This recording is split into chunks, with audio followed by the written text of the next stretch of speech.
Bismillahirrahmanirrahim. Assalamualaikum warahmatullahi wabarakatuh. Waalaikumsalam. Public speaking tanpa kita sadari kita sudah melakukan atau menerapkannya dalam kehidupan kita sehari-hari.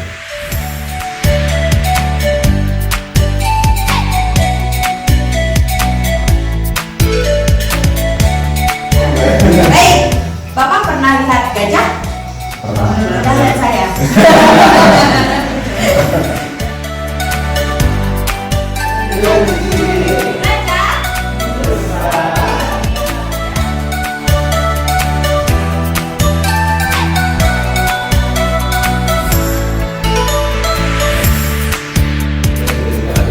Cita-cita kami itu sebenarnya ini Pak.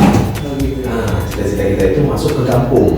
Dan jalur pertama, the first, itu kita masuk ke Lambung. Saya bilang akhirnya kita bisa masuk juga.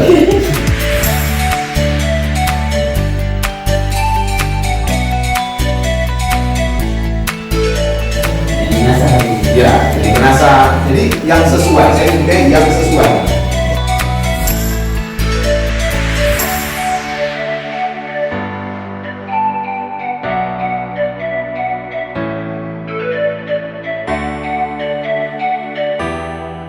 Bagaimana tips dari Coach Dosti untuk memotivasi diri sendiri?